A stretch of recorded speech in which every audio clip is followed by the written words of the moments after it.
as a child, if somebody were to ask me what my favourite aesthetic was, I'd probably say steampunk. Or at least something close to that, which is why I've decided to build a bit of a world or a little bit of ideas for anyone that wants to make this experience a reality. So here are a few builds that I've created in order to give your world a bit more of a steampunk vibe, if that's what you're looking for. Stick around to find out, should be lots of fun. So here's the scene that I have set up. As you can see, there's a lot of very machinery or, I don't know, just steampunky elements I've got here. A lot of engineering, a lot of blacks, greys and copper, which are the colours that you kind of need to use if you want to make a steampunk aesthetic for your world. Some of the main blocks that I've used here are spruce, deep slate and copper. So a lot of browns, blacks and I guess oranges or bronzy colours. They really just make up the steampunk aesthetic. So in order to make a few of your builds a little bit more steampunk-esque, this is the colour palette you have to stick with.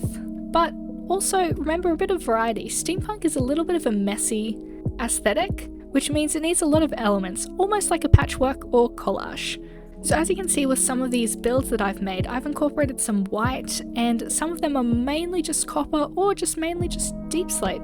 And that's to kind of give that more patchworky aspect of a steampunk village or town, or city, I guess is the best way to describe it. A simple thing to add in one of your steampunk worlds is some machinery. So like this crane that I have made here. It didn't take me long, of course it was in creative, but it was a super simple design. I've added a grindstone here, a chain, and then a bunch of fences and slabs just making the crane possible. Make sure to balance it out on the other side just so it looks a little bit more realistic. And yeah, just add some scaffolding. And that's another thing. Scaffolding is a really easy thing to add into your steampunk worlds because it looks like it's just half built and half finished, which I think is very on brand for the steampunk aesthetic. To go with that scaffolding, I've also added a little bit of a pile of junk or wood, I guess. It would be better if we had more of a metallic junk area, because that's also another really great thing that you could add into a steampunk world is a junkyard. Junkyards, you see them in all steampunk movies. Like, I can't think of anything right at the top of my brain. Maybe WALL-E? I don't know. But they have a lot of junkyards and just scrap metals, or in this case, I've got some scrap wood. When trying to make a steampunk aesthetic world, you have to think of the fact that steampunk is mainly set in cities. So that means you need roads, paths, buildings, lights, all of that. Everything that makes a city, but give it more of a steampunky style. So in this case, I've made a path and I've just decorated with some podzol and path blocks, still to keep with that brown colour palette that we want to make sure we stay with, and then lined it with some spruce trapdoors, because I think that gives more of a gutter or city aspect.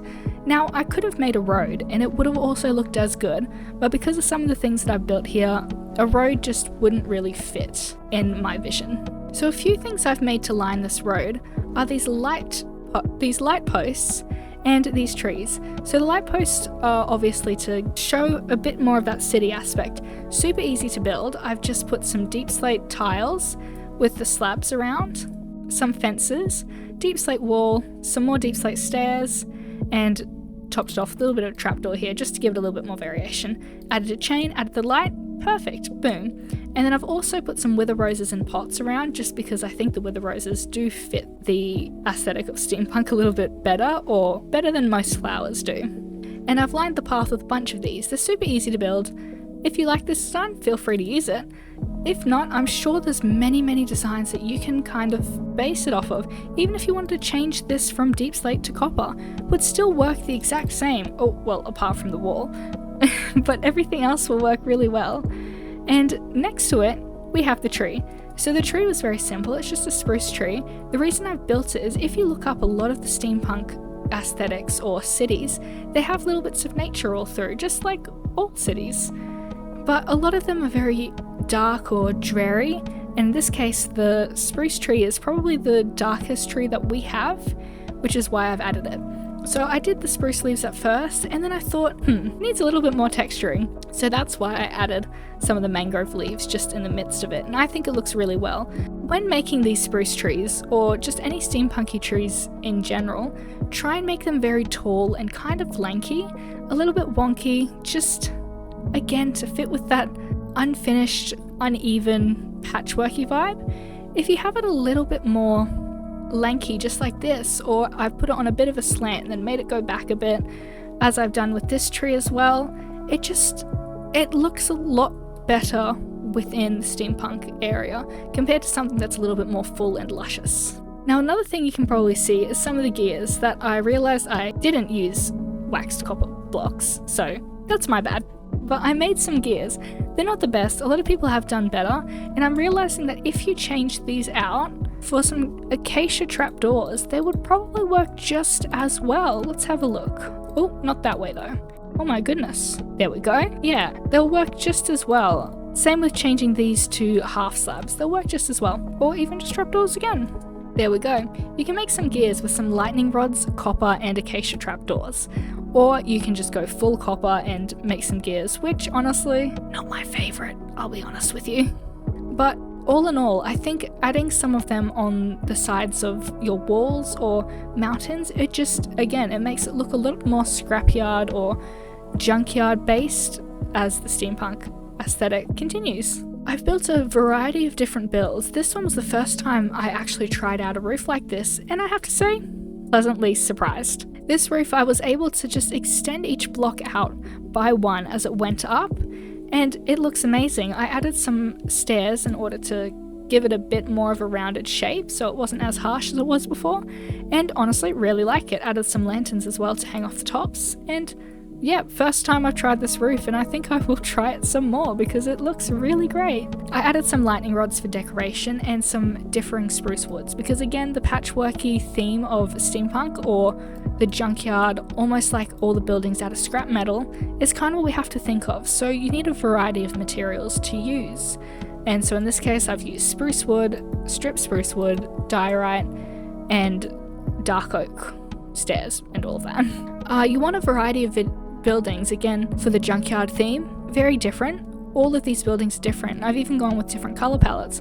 This one's dark oak and deep slate. This one's copper and mangrove wood and deep slate.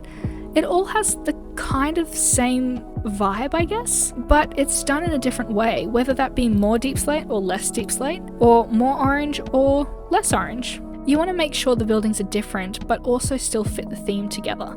So, of course, I wouldn't be making a big deep slate building and then pairing it with a magenta concrete building. It wouldn't really make as much sense.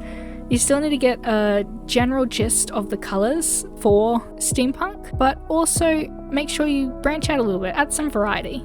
Now, my favorite part of this whole project, and it's kind of the main feature of this project, is this lovely bridge that I've built. I'm incredibly happy with how this turned out, and at first it wasn't as much of a favorite as I originally wanted it to be, until I added this gradient with some basalt, cobbled deep slate, and then just different deep slates all the way up, and then added some decoration around here. It looks so much better. The gradient is better than I would have expected, and I'm very happy with how this has turned out. I've just made this bridge. It's kind of like a train track. In reality, I would love to add a train here, but honestly, just didn't have the time or the planning skills to do that. So the train wasn't added here, but having a massive train going through the city would just perfectly encapsulate a lot of the steampunk buildings that I've seen. So this is a really awesome thing to add to your world. It's just some bridges that stick out from the ground, have some of the buildings down below. It gives the whole world a lot more texture or depth, and it makes it look so much cooler, which again, you want to add some more things to add depth, like hot air balloons or blimps. So in this case, I added a hot air balloon because I didn't really have much time to add a blimp. But in reality, I would have added a hot air balloon or loads of hot air balloons and some blimps as well. Because steampunk aesthetic, there's a lot of things in the sky, there's a lot of things everywhere. A lot of the core ideas of steampunk is overcrowding. So having things in the air, the ground, along the sides, just everywhere, it helps with that overcrowding in order to achieve your goals. So in this case, I've got this hot air balloon, which is a super simple design. Maybe I'll do a tutorial on how to build hot air balloons because honestly, they're so much fun. But yeah, super simple design. I added some campfires in order to make it look a little bit cooler, and some trapdoors around for the little bed of the hot air balloon. Also added some lights because at night it'll look pretty cool, or it'll look cooler than it already does at the very least. Now the last element of this build that I added was this big clock tower, which I'm not 100% happy with. I had problems with trying to look back at it because of the bridge that I've built, and I built this after the bridge. But overall I think it still gets the core ideas that I was kind of going for, which is excess detail, I guess. That's really it. But a clock tower, or just many clocks around, really also fits with the aesthetic. One thing that I would really recommend you do if you're looking to build steampunk or really any aesthetic builds is have a look over on Pinterest. Loads of awesome people have built awesome things and can give you awesome ideas. Even if you don't build exactly what they build, it's still great. And also, even if you don't look at Minecraft stuff, just look at concept arts. That's what I do all the time, which is why I got the idea for a lot of clock towers. Even though I wasn't as happy with this as I wanted to be, I saw in a lot of the concept art photos that I was looking at about a steampunk society had a lot of clock towers, gears, all of that, which is why I added this. Anyway, if you do want to build this in your world, hopefully better than I did, all you have to do is make a big circle, fill it with some calcite because that seems like the best block for these. And you can make the hands by putting some stairs all around, add some lightning rods, but also be very careful to not do what I did, which was to make it a 2-block wide center. That was my mistake.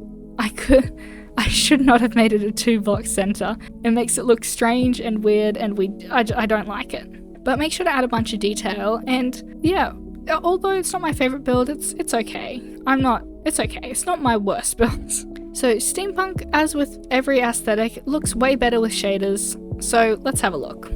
So, as you can see, with shaders, it looks pretty cool. We got all of the lanterns kind of lighting up the whole area, and it gives off more of a shine, and it looks really cool. I like the contrast of the steampunk, and it does give that dark kind of aesthetic that we do love to see in these steampunk builds.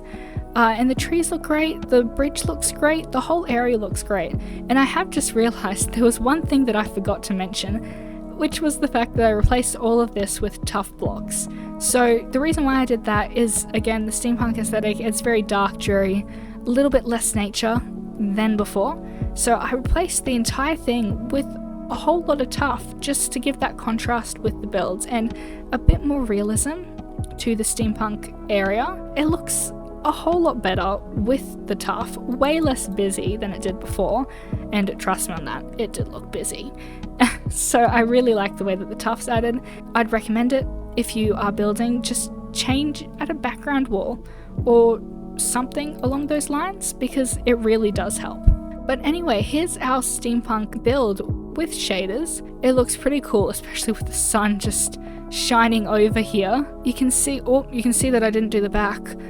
You can see the whole build in all its glory. The hot air balloon looks amazing, and the whole area looks great. And I love seeing the contrast between this as we look at it and then turning around and it's all nature. It's such a great contrast, and I'm quite happy with how this looks. I'm pretty proud of it. I hope you guys enjoyed the video. I hope this gave you some ideas, and maybe you want to build in a more steampunk fashion, because it's cool. It's really cool. I love it. So if you enjoyed the video, please hit the subscribe button and a like button. And I thank you for watching all the way up to the end. It's really great. And yeah, that's about it. So I hope you enjoy the rest of your day, and I'll catch you in the next one. See ya!